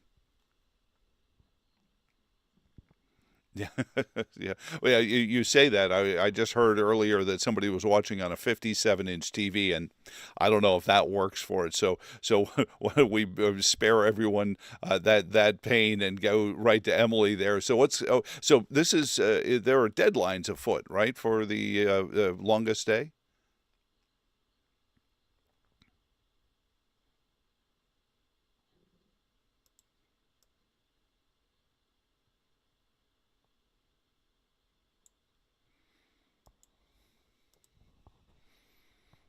Mm-hmm.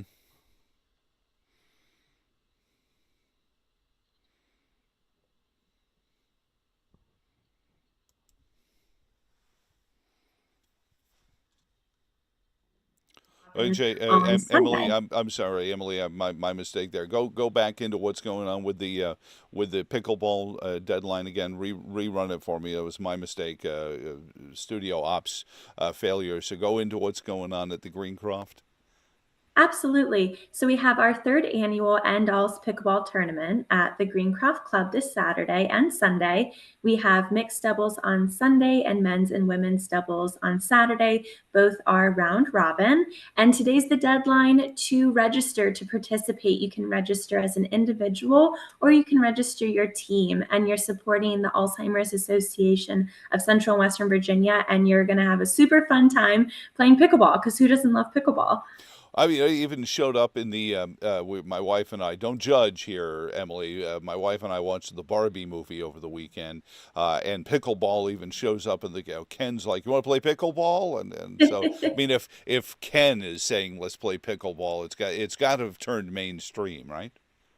Oh yeah, I'll be honest, I played it for my very first time a couple weekends ago, and I can see why people are so excited about it. Mm-hmm. So if you're interested in joining the tournament, please call me. Like I said, today's the deadline, so we want to make sure you're signed up. 434-260-7718. Ask for Emily. And if a tournament's not your thing, if you're just starting to play, but you want to get involved, you can join the Longest Day campaign and individually play pickleball if that's your thing. alz.org/the longest day. You don't have to be tournament ready. You can still play pickleball for the fight to end Alzheimer's. Now, people of my vintage will remember this. I don't know if kids who want to play tennis do this, but can you play pickleball against a racquetball wall when nobody else is there by yourself? When no one else is there by yourself, you can do whatever your heart desires. Well, I don't know how pickleball works. Because tennis, you can sit there against a wall as long as there's no windows involved and just whack the tennis ball off of it, and practice forehands and backhands and things like that. But I didn't know if pickleball was that kind of thing where if I hit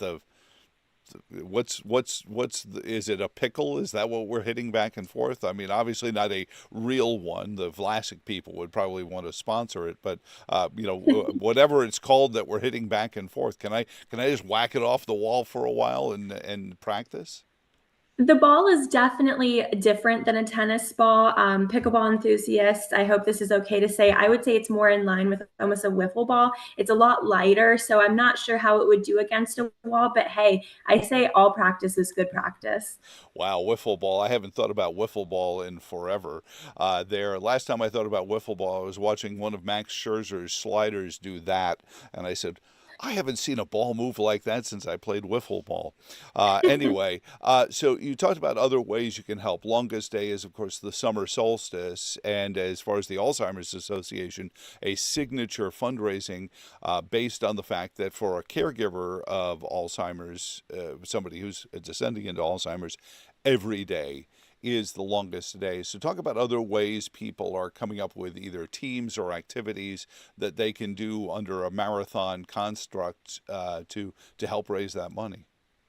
Absolutely. So in general, the longest day, as you said, it's a signature fundraising and awareness campaign of the Alzheimer's Association, and it helps to fund our local care, support, and research efforts. So everything we do day to day, our care consultations, support groups, educational programs, our 24/7 helpline, and more, as well as advancing local, national, and global research initiatives. So that's why we have the campaign in the first place. It's all centered around the summer solstice, which this year is June 20th. The day with the most light is the day that we fight. The idea is we're outshining the darkness of Alzheimer's disease. Like you said, every day can be a very long day for those who are living with Alzheimer's or another form of dementia, as well as their caregivers, their care partners, and loved ones. So we are fighting back through an activity of choice. Participants can choose any activity that they love in honor of those they love. So pickleball is one of many examples. Again, you can go to alz.org/the longest day. June is Alzheimer's and Brain Awareness Month as well. So it's a great time to get involved, especially if you're representing a company team. If you want to go purple with us and join the fight to end Alzheimer's, but you can craft, bake, hike, walk, run. We even have a group going skydiving again in Richmond, Virginia. We have boat rides happening at Lake Anna, bridge. We love our card players over here at Jefferson Bridge, mahjong. Golfing, farmers markets. There's so many different ways that you can get involved. All it takes is passion and interest to get started. You don't have to know what you want to do. That's what staff are for. I can help you brainstorm and find what works for you, your team, whoever you want to get involved. Well, and if somebody does have an idea in their head of what it is they want to do, you can also help them kind of brainstorm how to turn that into fundraising, right? Absolutely. I do that a lot with our participants. So I'm so glad you said that. A lot of times people will come in with an activity idea, but it's the fundraising components that they don't know how to kind of mold into their activity. So by all means, you can register, you can have some ideas. I'll give you a personal call and work with you one-on-one to figure out how can we get the word out? How can we incorporate the fundraising aspects? Do you want to raise $50? Do you want to raise $50,000? This campaign is so fun because not only is it creative through your activity choice, but it's flexible. So if you have 5 minutes or 5 months to plan, we can work with you. And all of this, raises, again, as we were talking with Mary last week, this is the money that goes into support for these caregivers with the toll-free hotline, but also support groups here locally that meet and give people an opportunity to just come and say, "Oh boy, it's been a long way," because that's often the reaction, isn't it? Absolutely. I think even though Alzheimer's disease has become increasingly prevalent, not only in the United States, but across the world, it's still a disease that not everybody talks about. And I think a lot of families try to care for their loved ones on their own without seeking out professional resources, without knowing that resources exist for free. This is a very expensive disease. And so there are so many families out there that are not receiving free support. My family can relate to that. We didn't know that the Alzheimer's Association existed when my grandmother was diagnosed with Alzheimer's disease. And I can guarantee we would have had a more positive experience if we were able to talk to other families going through this journey, because just connecting with other people who are going through this, that's educational in itself. And it also just provides a sort of relief that you're not alone in this. That there are others out there that can resonate with you and can help you through this journey. And all of our resources are available around the clock. Again, alz.org is our general Alzheimer's Association website. There are so many resources. You can provide or find education. You can provide find those in-person support groups you mentioned. And then we do have that 24/7 helpline, 800-272-3900. Even if it's 3:00 in the morning, your loved one is trying to leave your home, you're not sure how to de-escalate the conversation, you can call us, you can speak with our master's level clinicians, and they can give you advice as to how to work through that conversation, keep your loved ones safe, and back to bed, hopefully. Well, and please do call. I've called. They're wonderful people there as well. And to their credit, they do this on holidays and middle of the night, as you mentioned, Emily. And so one of the other things you can do at alz.org/CWVA that I think is important is if you have a moment and you want to say, hey, how is everything going? I mean, there are reports, your annual report, things that talk about, where the fight stands to beat back this insidious taker of our loved ones. Absolutely, yes. We have so much information. We have all the information. We just, as you mentioned, we just released our annual facts and figures report. We have local statistics for Virginia as well as across the United States. If you have a loved one in another state, you can also look up that state's individual report. And the list goes on and on as far as the information that we have around Alzheimer's and dementia. And I think, honestly, education is powerful. I think that really helps families start in the right direction when they can start to understand these diseases a little bit more. And again, know that they're not alone, that there are a lot of other people going through this. And that's why it's so important that we do get involved in this fight. And I forgot to mention, if you're not ready to sign up to fundraise on your own, all you have to do is Google the Longest Day Virginia events, and we have lists of all of our public events across the state of Virginia that you can join as a community member. Is there anyone coming up specifically like this week, next week, that somebody might be able to join in? Or Yeah, well, the pickleball tournament is definitely front of mind. So, but if you are willing to go to Richmond, we have a golf tournament right around the corner as well this weekend. And then also our brand new event for those who would love to experience some lake life, but maybe you don't have a boat yourself. We have a brand new fundraiser coming up at Lake Anna on Sunday, June 9th. And instead of paying over $100 for a boat excursion, you can just make a donation in any amount to the Alzheimer's Association and get a 30-minute boat excursion with your family. So we have that listed on there as well. That's a great gift. Now, is that thanks to one of the excursion companies, or share the love? Let us know who to thank for this. Yes, Sunshine Swan Boat is the company. Captain Gina is our fundraising leader, and she is personally connected to this cause, and she has brought on a number of other Lake Anna captains who do excursions, and they are all willing to donate their day so that people can experience the lake, bring people together, build memories, which is super cool, and support the Alzheimer's Association of Central Western Virginia. Way to be creative. Emily Rosenberger, alz.org/CWVA. Of course, now I'm Joe Thomas in the morning of CWVA as well. I'm stealing the acronym from you guys. I'm borrowing it. But thank you so much, Emily. Have a wonderful morning, and thank you for checking in, and good luck with the pickleball tournament. Thank you so much.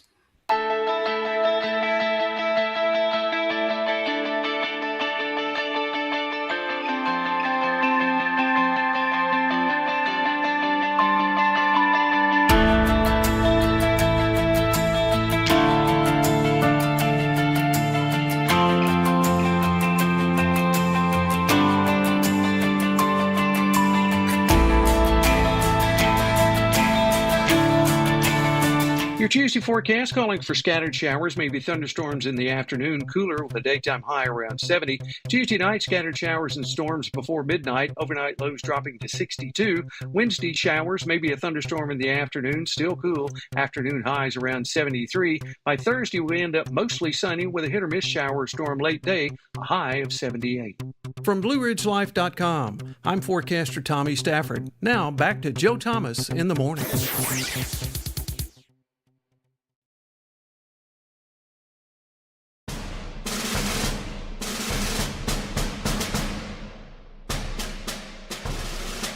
Joe Thomas in the morning. Thank you for joining in and being part of it and being part of the new and improved live. Everyone's saying the phone calls sound great. And I'm going to tell you something. I am not a Luddite, although Chris Schoenwald I think Chris Schoenwald still wakes up in the morning and says he's a Luddite. He can pretend he understands technology, but I bet he only understands it because he's really afraid of it. But the technology is such that, do we have a picture of the old patch bays that used to populate broadcast studios back in the day? It's wonderful and fanciful, and if you saw some of these things, there were these giant patch boards with these big wound and braided cables with, I don't even have a depiction of what the plugs looked like, a fair one anyway, for you to see that would be indicative of what these plugs would look like. But in any event, so these plugs would this is kind of what you would see at the end of these jacks, but the wires were much bigger than that. And so I come from a world where if you wanted Studio One to be live to the transmitter, you had to go into the room, unplug. Studio One had a cable hanging down there, and you'd take that patch and you'd patch it into the live feed to the on air and everything else. I come from if you can't put your hand around it and plug it into something, you're concerned about it. So all of your folks who said that phone calls sound good, Bluetooth is involved, and I was very recalcitrant of going this route because Bluetooth and I have had a dodgy history, but it works. It's working great, and you all say it sounds good, and that's all that really matters at the end of the day is when somebody calls 434-882-4217 that it sounds good, and that's always good. I wanted to get a couple of things. The trials, Cuellar and Menendez, especially Menendez's trial started yesterday. The Trump trial was continuing, and again, the allegations seem to be more along the lines of he's a bad guy who did bad things and made people sign non-disclosure agreements in exchange for money. Because as I've watched this, nobody ever impeached the idea that there was a non-disclosure agreement signed and that Stormy Daniels had exchanged for money, signed this and everything else.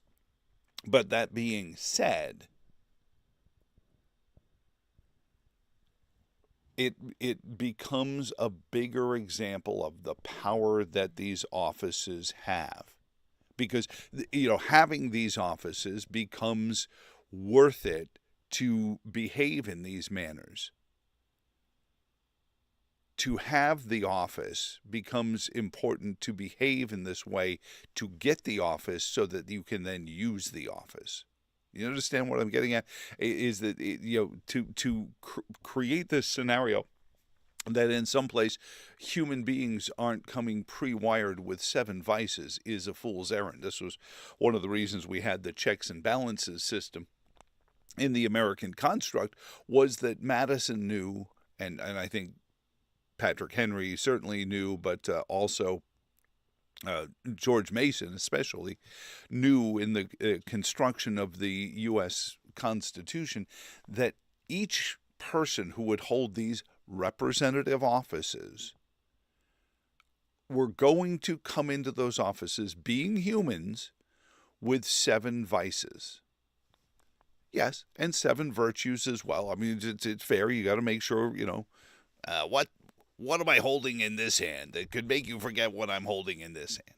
So you have 7 vices, you have 7 virtues, and it boiled down, and there's subtextual sub-vices that work within the 7 vices. But we all have them, so we understand that that's going to be always at play. There's always going to be that, do this, it's easier, Joe, or do this, it's, get a little something for yourself. The greed, the sloth, the jealousy, all of these things are going to come into play.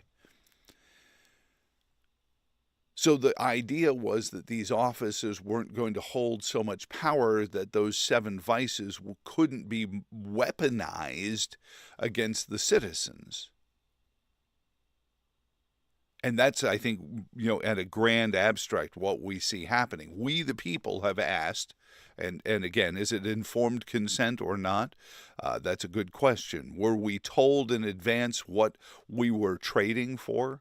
Well, don't you want guaranteed housing? Well, how's that going to work? Well, you fill out a form and you get a house. What if the guy, can I talk to the guy who's going over? Well, we don't judge. It could be a guy, could be a girl, could change on a daily basis. We don't get into gender. Don't misgender your bureaucrat. Bureaucrat is probably one of the ultimate cisgender. That's the right word, right? Not gender non-specific, be a better form. Bureaucrat is one of the ultimate gender non-specific phrases in American culture, because it doesn't matter. It's a gray edifice with somebody sitting there, and you can come up and be nice and flirtatious if you want with the clerk at the DMV. It's not going to do a lot to change whether or not the form gets approved, because there's a chain of bureaucrats. It's like saying, well, I want to meet the guy who made my hamburger at a chain restaurant. Define made. Do you want to talk to the guy who actually ground the beef up and then froze it? Well, that's 3 or 4 different people, and many of them may not speak the same language as you. Or then you go talk to the guy who froze it and packed it in the box that was going to then be trucked to the burger place. Or you want to talk to the truck driver that actually unloaded the truck full of frozen burger meat or the 16-year-old kid who's mad because all of his friends are at the beach and he's tossing it into a freezer on top of meat that's been there for a week prior because they don't rotate. I mean, so when you say, I want to talk to the guy who made my hamburger, define made. So that's why bureaucrat is the great gender non-specific. When there's a bureaucracy involved, liberty goes away. And the bigger that becomes, the smaller you become. Anyway, it's fun, and we'll do it again. We'll still have live phone calls again tomorrow morning. I left it open that we might go longer than 8, but it seems like we've sated your call-in needs at this point. But we'll do it again tomorrow morning at 6. Until then, for all of us here, so long, and thanks for all the fish.